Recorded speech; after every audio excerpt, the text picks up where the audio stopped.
In 1666, London burned for 4 straight days. The Great Fire destroyed over 13,000 houses and left most of the city homeless. And in the aftermath, a man named Nicholas Barbin noticed something nobody else had fully worked out yet. If enough people each paid him a small amount every year, he could use that pool of money to rebuild the handful of houses that actually burned down and keep the rest.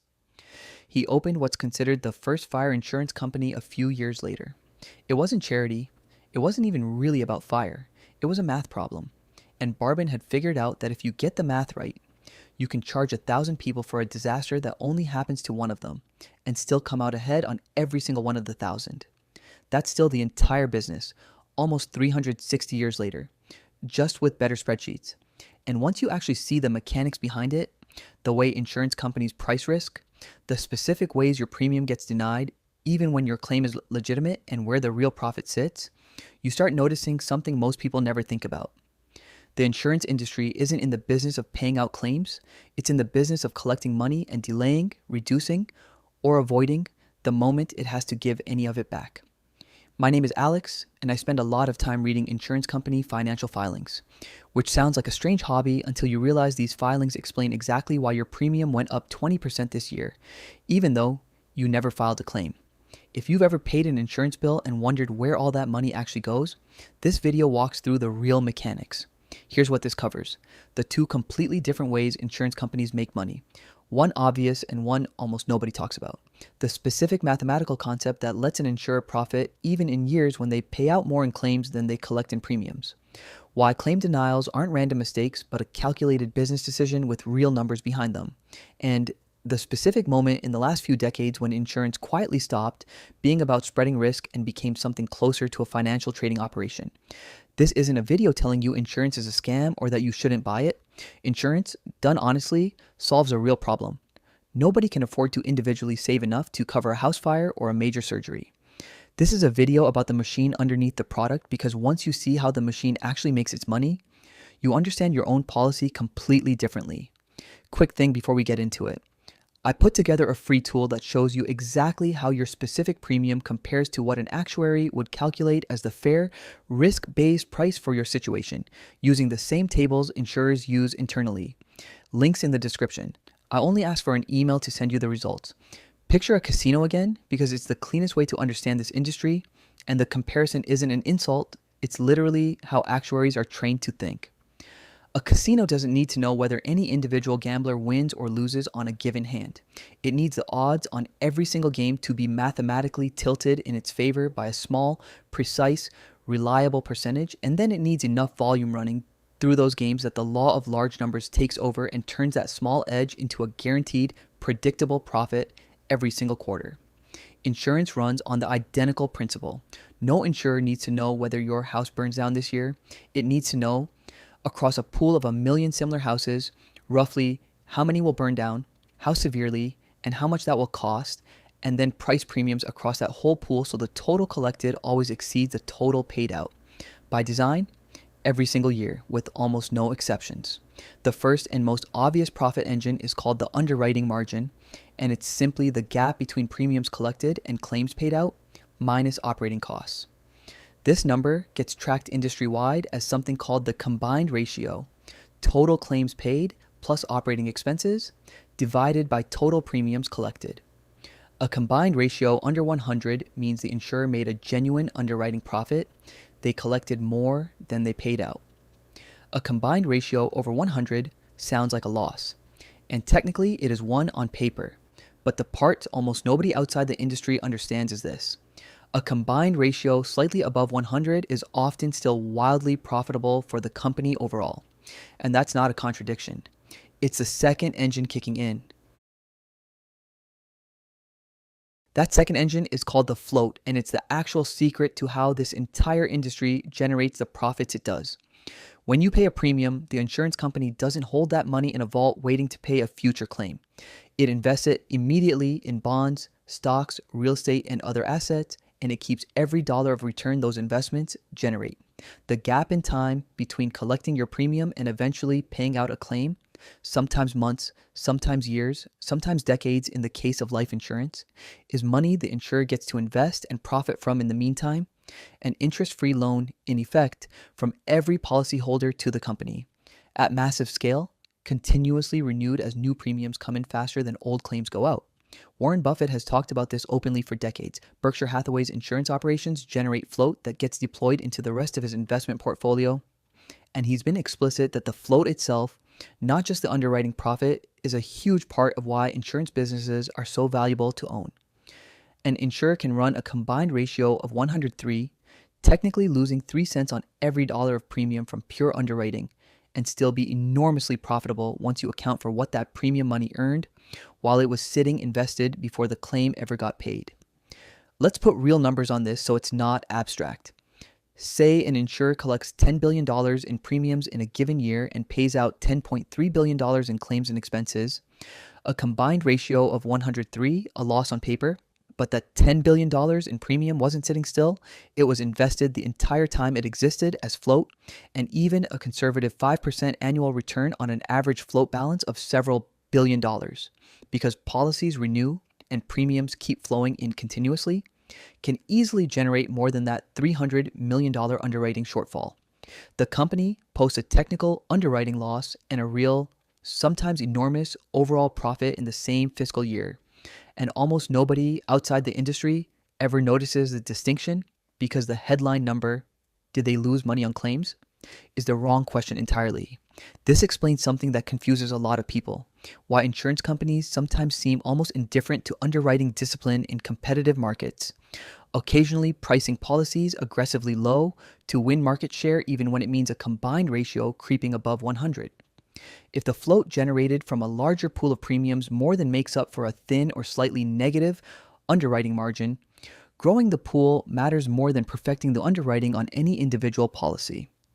This is also why insurance companies became some of the largest institutional investors in the world, controlling trillions of dollars in bond and equity holdings collectively. Not because insurance executives decided to become fund managers, but because the float generated by the core business needed somewhere to go, and putting it to work became a profit center in its own right, sometimes larger than the underwriting business that generated it in the first place. A third mechanism sits separate from underwriting margin and float because it explains why insurance applications ask so many invasive questions and why your premium can swing wildly based on details that seem unrelated to the actual risk. It's called risk segmentation, and it's the practice of sorting applicants into increasingly narrow categories so that each group pays a price that closely matches its actual risk level, rather than everyone in a broad pool paying the same average rate.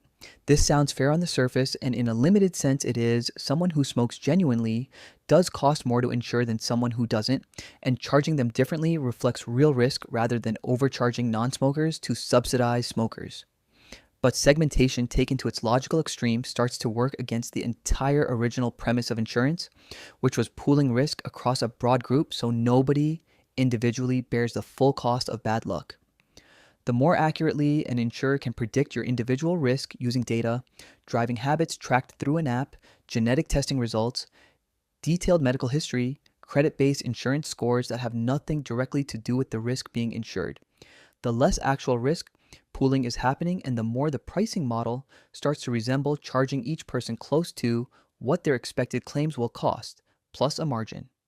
Taken far enough, this defeats the purpose of insurance entirely for the people who need it most, because someone with a genuine, foreseeable health risk ends up priced so tightly to their own situation that the product stops functioning as protection against the unexpected and starts functioning as a prepayment plan for what the insurer already expects to happen to them specifically, at a price that erases most of the benefit of pooling risk in the first place. Profit quietly lives. Let me walk through a concrete scenario, because the abstraction doesn't capture how this actually plays out for a real person. A homeowner's roof gets damaged in a hailstorm. A legitimate, well-documented claim, clear cause, clear damage, a policy that explicitly covers it. The insurer sends an adjuster who assesses the damage at $18,000 to repair, but offers a settlement of $9,500, citing a combination of wear and tear deductions and a narrower interpretation of what portions of the roof were actually storm damage versus pre-existing. The homeowner, who has no roofing expertise and no time to hire an independent adjuster or a lawyer for a dispute over $8,500, has two realistic choices: accept the lowball offer or spend money and months fighting for the difference, uncertain whether they'll even win. Most people, understandably take the settlement. Multiply that gap, roughly $8,500 in this one case, across hundreds of thousands of similar claims processed industry-wide every year, and you start to see where a real slice of insurance company profit actually comes from. Not from any single dramatic fraud, but from a systematic, statistically reliable gap between what claims are worth and what claims actually get paid, repeated at massive scale. Now compare that to a different homeowner in a similar situation. We'll call her Elena, whose kitchen flooded from a burst pipe. Her insurer offered a similarly lowball initial settlement, citing a policy exclusion for gradual damage that didn't actually apply to a sudden pipe burst. Instead of accepting it, Elena requested the adjuster's full written report, hired an independent public adjuster for a percentage fee, and formally disputed the denial in writing, citing the specific policy language that contradicted the insurer's stated reason for the reduced payout. Within 6 weeks, the insurer revised its offer upward by more than 60%. Not because they suddenly discovered new information, but because a policyholder who pushes back with specifics and documentation costs the insurer more in potential dispute, regulatory complaint risk, and legal exposure than simply paying the fuller, correct amount. The claim itself never changed. What changed was whether Elena behaved like someone the insurer's own internal calculations expected to fight or someone expected to fold. A third scenario rounds this out, because life and disability claims work differently from property claims and reveal the incentive structure even more clearly. A man we'll call Raymond had paid premiums on a long-term disability policy for 11 years before a back injury left him unable to continue his physical job. He filed a claim supported by his surgeon's documentation and an independent medical evaluation confirming he couldn't perform the physical requirements of his occupation. The insurer denied the claim, citing its own review, conducted by a physician on the insurer's payroll who had never examined Raymond in person, that concluded he retained enough function to perform sedentary work, despite that being entirely unrelated to the physical job his policy was actually written to cover. Raymond appealed internally and was denied again, using nearly identical language. It took hiring a disability attorney and 18 months of a formal appeal, including a hearing where his own treating physician's records were finally weighed against the insurer's paid reviewer, before the claim was approved and back paid. The attorney later told him this exact denial pattern, an insurer-employed reviewer overriding a treating physician's findings on a technicality about job classification, shows up constantly in disability claim litigation, common enough that it has a name among plaintiffs' attorneys who specialize in this area. The delay itself was not incidental. Every month Raymond's claim sat denied was a month the insurer kept that money generating float instead of paying it out, and a percentage of claimants in his exact position dealing with a genuine injury and no income simply cannot sustain an 18-month fight and settle for far less or give up entirely, which is the outcome the initial denial is statistically likely to produce across a large enough pool of claimants, whether or not that's the conscious intention behind any single case. This is the part of the industry that rarely makes it into personal finance content, because most personal finance advice focuses entirely on which policy to buy, not on how the claims process itself functions as a second, hidden pricing mechanism working against you after you've already paid your premium. The premium is the price you pay to enter the system. The claims process is where a portion of what you're actually owed quietly gets renegotiated downward for a large share of policyholders who don't know enough or don't have the energy to push back. One more layer explains why certain types of insurance, especially life insurance and long-term disability, are structured the way they are, and why claim denial rates run so much higher in those categories than in something like auto collision coverage. The longer the gap between when a premium gets paid and when a claim might get filed, the more float the insurer generates from that policy before any payout is even possible, and the greater the incentive to scrutinize and dispute a claim heavily when it finally does arrive. Because by that point, the insurer has often already earned enough investment return on decades of premiums to comfortably absorb the cost of a legal fight over a single claim and disputing enough claims aggressively, even if some ultimately get paid after appeal, statistically deters a real number of legitimate claimants from ever filing or fully pursuing what they're owed in the first place. Here's a 5 rule approach if you want to actually get what you're owed from an insurance policy rather than what the insurer initially offers. Rule 1: document everything before you ever need to file a claim. Photos and video of your home's condition, receipts for major purchases, medical records, organized and accessible, because the burden of proof in a dispute almost always falls on you, and the insurer's default position assumes you can't easily produce it. Rule 2: never accept a first settlement offer as final, especially on anything involving property damage or a significant medical claim. Treat it as an opening position in a negotiation rather than a final number, because in a large percentage of disputed cases, a documented pushback results in a noticeably higher payout. Rule 3: request the specific policy language the insurer is citing for any denial or reduction in writing, and read it yourself rather than taking the adjuster's summary at face value, because a surprising number of denials cite exclusions that, read closely, don't actually apply to the specific situation being denied.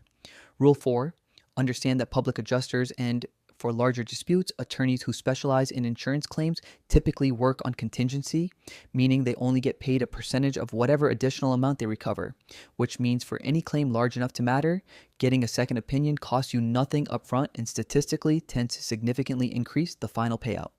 Rule 5: file a complaint with your state insurance regulator if a claim denial feels unjustified, because regulators track complaint patterns by company, and insurers that generate a high volume of regulatory complaints face real scrutiny, fines, and reputational costs that shift the internal calculation. Even a small percentage of policyholders who escalate formally changes how aggressively a company can afford to lowball everyone else. One thing matters more than the rest here. Insurance as a concept is one of the most useful financial tools ever invented. Pooling risk across a large group genuinely does protect people from catastrophes they couldn't survive alone. But the modern insurance industry layered a second business on top of that original idea, one built around flow income and claims minimization, and that second business has grown so large and so profitable that in a lot of companies it now matters more than the original risk pooling mission the product was built on. You're not wrong to buy insurance. You're wrong if you assume the company on the other end of that policy is a neutral party whose only job is fairly assessing what you're owed. It's a company optimizing for the same thing every company optimizes for. And understanding that changes how you read every letter, every settlement offer, and every policy exclusion that shows up in your mailbox. 3 takeaways. 1. Insurers profit 2 separate ways: the underwriting margin from premiums exceeding claims, and the float from investing premium money during the gap before claims get paid. And the second one is often larger and more reliable than the first. 2. Claim denials and lowball settlements aren't random errors. They're a statistically calculated business practice built on the reality that a large share of policyholders won't push back hard enough to get the full amount they're actually owed. 3. Documentation and willingness to formally dispute a denial are the 2 things that most reliably move a policyholder from the group that gets lowballed to the group that gets paid correctly. Lazy investing built more fortune than gambling on which insurance company to trust ever will. The people who actually get what they're owed from these policies aren't the ones who assumed the system would treat them fairly by default. They're the ones who understood the incentives on the other side of the table and push back accordingly, every single time. If you want to see the documentation checklist I use before filing any claim, there's a walkthrough on my channel with the real forms. No guesswork, just the process. Thanks for watching.